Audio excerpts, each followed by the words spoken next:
you geeks! I've lost my voice this week, so we're gonna try to get through this. As mentioned in my Sunlit Man review, my friends asked me to read a book that was not fantasy, but rather classic science fiction, A Canticle for Leibowitz. They convinced me to read it with bribes of coffee and community, for all I knew about this book is that it was monks in a desert, something about a blueprint, and a post-apocalyptic world happening in the not-too-distant future. So, here are the 10 things that no one warned me about when reading this book. Spoilers, of course, but this book is over 60 years old, and it's more a philosophical science fiction-y work than, plot-driven. But it has one. Oh boy, does it have one. Number 1. It's not just me. Canticle for Leibowitz begins after what I assume was the explosion of Dr. Strangelove's doomsday device. When they are exploded, they will produce a doomsday shroud, a lethal cloud of radioactivity which will encircle the Earth for 93 years. So we get to see the world as foreseen by Miller in predicting what a post-apocalyptic world would look like from the 1960s. Most millennials still have our plans for what to do in case of apocalypse, though our apocalypses are more to do with zombies than nuclear fallout. But why not both? I mean, in Leibowitz, the zombies of his culture are not so much interested in eating brains, but the intellect as a whole.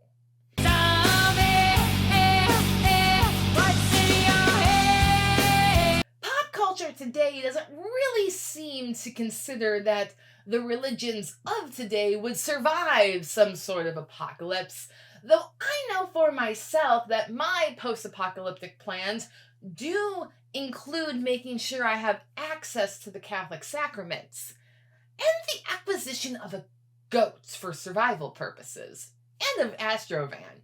I like to think that this began as Miller's little brainchild of his own personal plans for what to do when the Cold War went nuclear in the 1960s. Wikipedia says it was more based off of his experience of bombing Monte Cassino in World War II, the bombing raid that notably destroyed the original rule of St. Benedict and basically no Nazis, which the few Benedictines I know still aren't over that. I'm not gonna cry over it. I did that in the car on the way home. Just cried out. No more tears. Miller's predictions for how the Catholic Church would weather the next global apocalypse seem reasonable to me, though I do think he's a bit harsh on other cultures. Aquinas could not have written his Summa Theologiae without the original text being preserved in the Islamic houses of wisdom.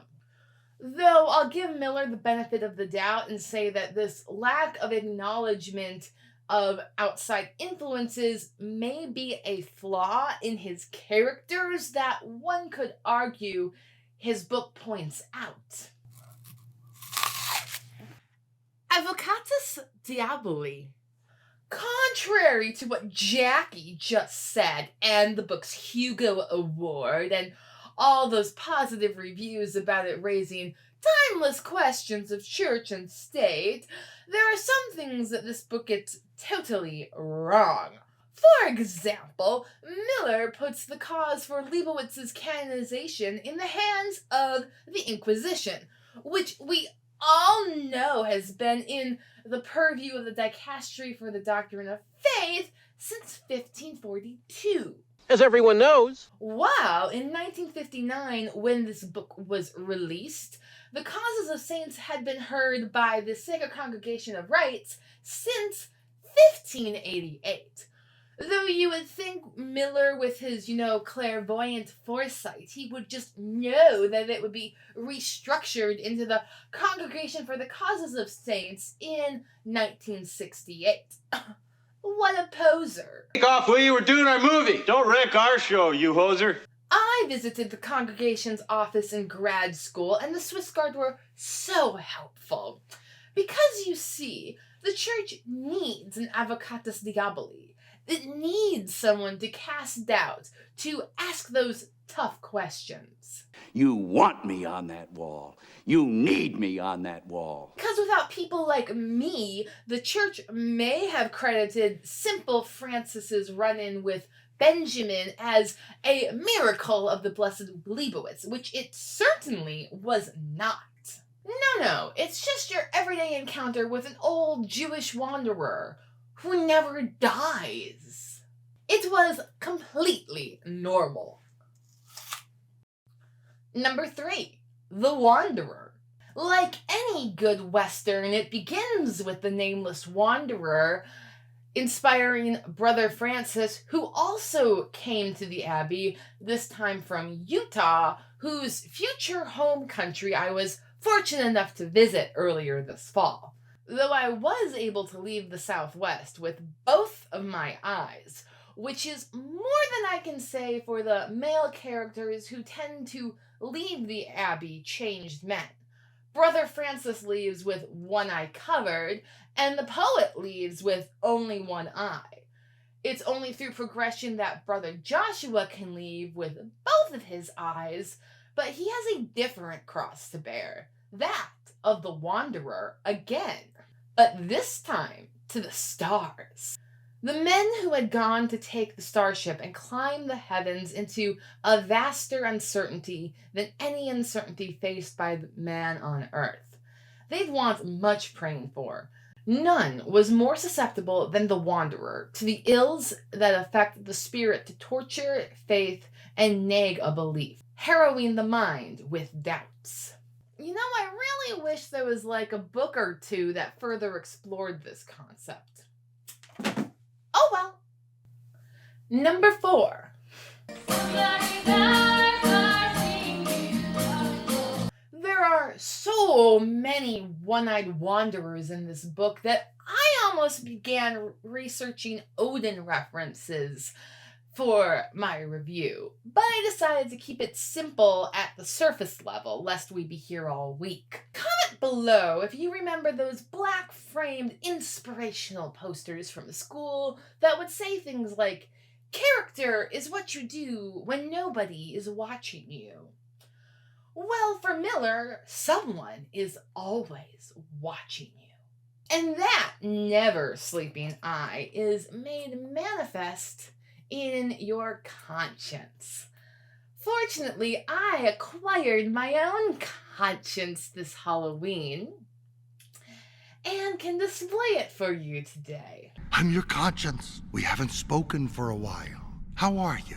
Though perhaps the poet didn't need his conscience to do the right thing, as he died in defense of, or perhaps avenging the deaths of the defenseless, which may be a higher death than the death of blessed Brother Francis, who died trying to recover his own treasure from a thief.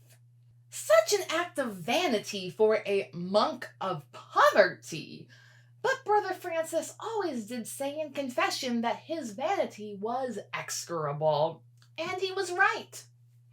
Number 5, The Goat. If someone had told me that the second era post-apocalyptic novel would focus around a goat, I would have read this so much sooner. Despite, or perhaps because of, my long and troubled history with goats, I know the truth of the poet's word that one is always in need of a goat. They can come in very handy in a tight spot. Oh. Didn't know you had a kid. Well, he doesn't take kindly to soldiers. And if nothing else, you can always sacrifice them for the common good. Number 6, Buzzards. My friends theorize that each part ending with a description of the buzzards laying their eggs in season are actually just describing birds in general, as simpletons call all birds buzzards. We're your friends to the bitter end. Thus, the flying creatures could be giant mutant flying ostriches.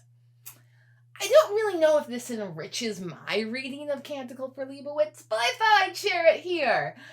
Let me know down in the comments if this changes your reading of Canticle for Leibowitz. Number 7. X-Men. No one mentioned that Thontatio was sort of right. Possibly. My headcanon is that Thontatio read an excerpt of Red Rising to support his theory that the genetically inferior class of subhumans rose against their creators. While the abbot rejects this reading of history as completely ridiculous, I'd say there is a biblical precedent. The meek shall inherit the earth, after all. But while I agree with the possibility of Thontatio's premise being right, that does not mean I agree with his conclusion. No, that is terrible and creepy. Victims? Be melodramatic. Look down there. Would you really feel any pity if one of those dots stopped moving forever? Miller, I think, wants the reader to possibly entertain Thontatio's premise, at least, as it seems that he uses it in the third part to give us a higher form of humanity in the person of Rachel, the misborn. Rachel is, after all, a superhuman mutant person, child of the atom bomb. Makes me wonder if Canticle for Leibowitz is sort of a prequel to X-Men. After all, the Brothers of the Albertine Order of Leibowitz and Professor X do agree on... It's the greatest gift we have, to bear their pain without breaking. And it's born from the most human part. Hope. Even as the world is ending around Abbot Zurchi, he finds new hope for humanity in the person of Rachel, immaculately conceived, it appears, by Mrs. Grayles. And this is the question that the very Dominicans had posed back in the novitiate of Brother Francis of Utah. Well, frankly, they've been arguing about what the Immaculate Conception means since before the Song of Bernadette. If the Most Blessed Virgin were to speak, she could not say of herself, I am the Immaculate Conception. All she could say would be, I am the fruit of the Immaculate Conception. The hope of ages has finally been realized in the person of a woman on the brink of another world-shifting event. If this sounds familiar, let me know down in the comments, as one could argue that, according to Leibowitzian logic, the Virgin Mary is an X-Man, or at least a mutant. Yet, despite the perpetual veneration of Mary that is woven throughout this book, Miller has a few, shortcomings that I will address in number 8. Well, this jocularity is most unseemly.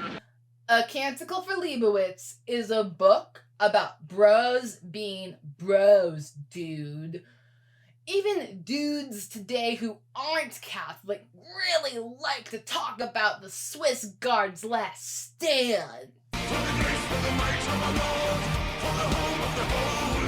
And this book is totally a tribute to that jocular spirit.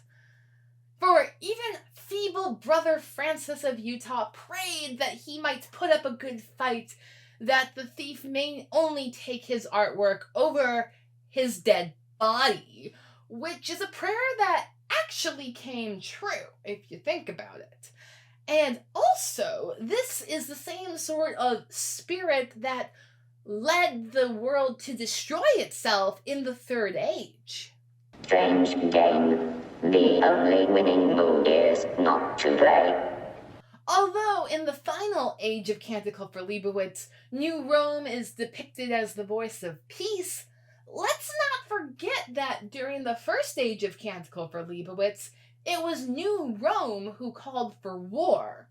Perhaps this gives us an opportunity to discuss the hypocrisy, or just war theory, or both, as Leibowitz makes it clear that just as the last abbot was not able to convince a woman to spare her own child by using masculine force and command, neither was the church able to convince the world not to destroy itself. You fall in grace.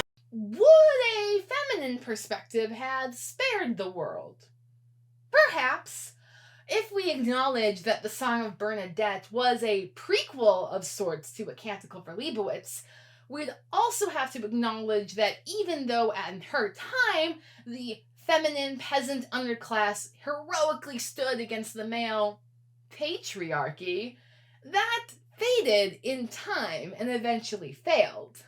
Though the book is still lacking a genuine feminine perspective, as the women in my group were all deeply disturbed with how the last abbot spoke to that woman and knew it was doomed to fail from the beginning, while the guys just said, bad luck. Though none of us, even Monday morning quarterbacking that scene, could say definitively what should have happened. Number 9. Again and again and again. How many times can I enjoy a story about hell rising on the 9th day after Lucifer's fall? And how many times can I enjoy a story about people fighting together against the repeated failures of the world? Or how many times can I enjoy a story about madmen and poets being the voices of reason in an otherwise mad world? And how many times can I enjoy a story about a red-headed Joshua ponder, how did the abbot put it? Are we doomed to it, Lord? Change the pendulum of our own mad clockwork. Help us to halt its swing. This time, it will swing us clean to oblivion. The answer is blowing in the wind. But this time, there is a goat, which pleases me greatly. Also, since Leibowitz clearly predicts that the world will end in the 1960s, but we've made it another 60 years without blowing ourselves up with nuclear bombs. And instead of conquering space in the name of racism, we contrived a somewhat reliable autoscribe. So there is some hope that humanity is not completely depraved. Number 10. There's a canticle for that. One thing I had heard about Canticle for Leibowitz is that it is not actually a canticle, as one could argue that A Song of Bernadette was also not a song. Canticle means song or chant, and we see it in names like Chanticleer, the singing rooster from Canterbury Tales.